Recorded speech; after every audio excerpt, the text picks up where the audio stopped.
O debug é um processo que o desenvolvedor faz para encontrar e resolver problemas no sistema. E para isso ele precisa de uma ferramenta como o VS Code, que é o que nós vamos usar nesse vídeo, por exemplo. E eu sei que pode ser um pouco abstrato, a gente já vai ver na prática, mas para você entender um pouco melhor o que é o processo de debug, vamos fazer uma comparação com algo do mundo real, do nosso cotidiano. Imagine um vídeo no YouTube, onde você precisa ver uma cena específica.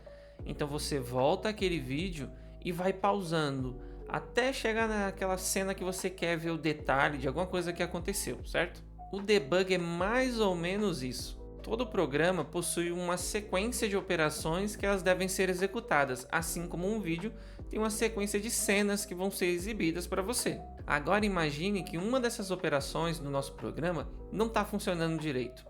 Então, o desenvolvedor vai fazer o processo de debug, que é parar na cena desejada. Ou seja, em outras palavras, ele vai aos poucos ele vai pausando o programa até parar na operação que está dando errado para que ele possa analisar e corrigir o problema.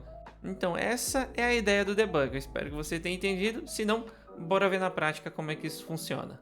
E para o nosso exemplo de como usar o debug, a gente vai usar o projeto que a gente estava usando na última aula, tá? Se você não viu, vou deixar o link aqui no card, senão depois você confere a playlist aqui no canal. Com o VS Code aberto, você vai aqui no menu Run and Debug e simplesmente clica aqui nesse play, ó, Start Debugging. Você pode também apertar o F5, como está aparecendo ali, tá? Você clica e aí você vai ver que vai aparecer algumas coisas aqui no nosso terminal. Vai cair nesse Debug Console e vai exibir o nosso valor e acabou. Mas você fala, poxa, mas qual a diferença de eu dar um .NET Run? Mas tem mais um detalhe que a gente não fez aqui. Tem algo que se chama Breakpoint. O Breakpoint, você aciona ele. Tá vendo que aqui, ó, desse lado, ao lado dos números, né? Os números aqui representam o número da linha. E aqui do lado, você vê que a seta do mouse muda para mãozinha. E aí nós temos essas bolinhas que vão aparecendo. Elas são os breakpoints. Então se eu colocar aqui, se eu clicar, você vê que ela fica meio que ligada, né? Marcou ali a bolinha.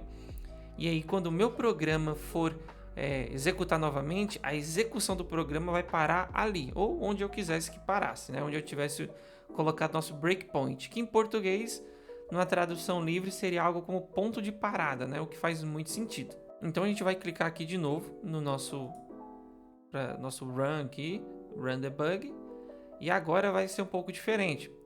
Olha só, tá vendo que agora tem uma linha amarela aqui, e aqui na esquerda você tem algumas opções diferentes.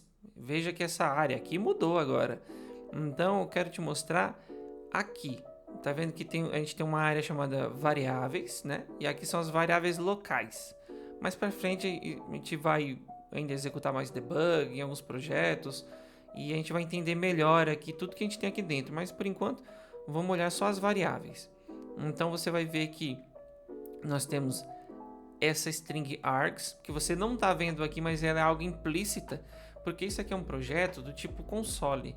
Então você pode executar esse projeto já informando algum valor, mas a gente também vai ver isso mais para frente. Por enquanto, não dê muita atenção a ela. Vamos olhar as variáveis que nós mesmos criamos. Então aqui nós temos a variável valor 1, valor 2 e resultado.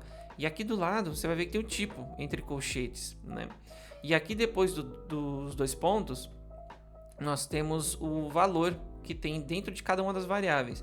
Então repara que essa linha amarela representa, lá, lembrando o exemplo lá do vídeo, é como se eu tivesse pausado aqui logo no começo do vídeo. Eu dei play e pausei, porque ele não fez nada, ele está parado no início. Você pode ver aqui também, ó, que vai ter essas opções, essa barra que eu posso mover ela de lugar. Você vai ver que ela vai aparecer essas opções aqui. E eu posso dar um play, um continue, né? Dando F5, step over, que é o F10. Step over é como se fosse passo a passo. Então eu vou dar um F10 e eu quero que você preste atenção no valor da variável 1 que ela vai mudar aqui. Olha lá. Como ele passou da linha, qual que era a operação aqui? Atribuir o valor 5.1 na variável valor 1. E ele passou dessa linha, a execução, ele parou aqui nessa linha, então ele fez a sua operação com sucesso. E aí agora a execução parou na linha de baixo e ele ainda não executou, entendeu? Que o destaque amarelo é aonde o programa está, qual é o momento, né? Em qual cena está pausado o vídeo, lembra desse exemplo. Então se eu der um F10, ele vai executar essa operação. Agora ele tem 7.2, pode ver aqui.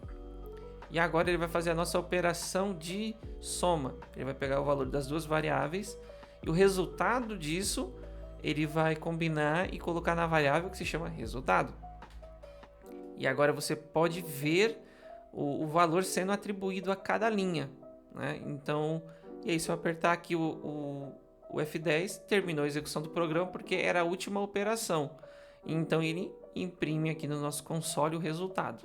E aproveitando que a gente está aqui, quero mostrar também mais um detalhe que eu tinha comentado na aula sobre variáveis, que é a cada vez que você atribuir um valor a uma variável, o valor anterior vai ser substituído pelo valor novo.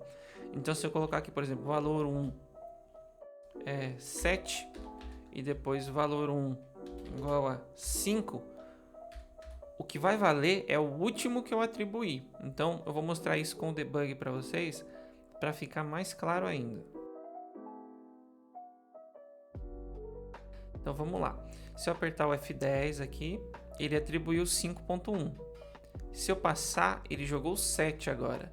E se eu executar de novo, ele jogou 5. Então veja que ele vai substituindo. A gente vai ter uma aula sobre operadores, onde você vai ver que existe uma forma de ir acumulando o valor dentro de uma variável. Mas isso mais para frente a gente olha. Mas o mais importante é que você entenda essa dinâmica de como funciona a atribuição de valores. E um último detalhe importante que eu quero mostrar aqui para você, deixa eu terminar aqui a execução, tá vendo que aqui ele tem duas opções, né? .NET Core, Core Launch e esse Attach, né? De onde vem isso aqui? Se a gente for no Explorer, na pasta VS Code e abrir o arquivo Launch, você vai ver que aqui dentro de Configurations a gente tem isso aqui é um array, né? Deixa eu fechar isso aqui para ficar mais fácil de ver. Eu tenho um array aqui de configurações com dois objetos. E um se chama justamente .NET Core Launch e o outro .NET Core Attach. Isso aqui tá dentro daquela pasta VS Code. Lembra lá no início, nas aulas anteriores? Essa pasta é criada assim que nós abrimos o projeto e aquela extensão do C# que vai nos sugerir criar essa pasta para justamente já facilitar a nossa vida. Então não se preocupe em criar isso na mão. A própria extensão já faz isso para você. Claro que se você precisar mais para frente, quando você entender melhor, quiser fazer uma execução um pouco mais avançada, é nesse arquivo que você vai mexer. Eu só quero que você saiba que ele existe e se um dia você precisar, tá aqui. Mas em geral, via de regra, a gente não precisa se preocupar com esse tipo de coisa. E ainda existem mais opções, como você pode ter percebido lá naquela barra, mas elas são úteis em projetos com mais recursos que a gente ainda não viu até esse momento. Bom, por hoje é isso, eu espero que você tenha gostado. Aqui vai estar a playlist de vídeos sobre .NET, que a gente está aprendendo aqui do zero ao básico. E não se esquece de se inscrever aí no canal e deixar o seu like. Muito obrigado, até a próxima, tchau.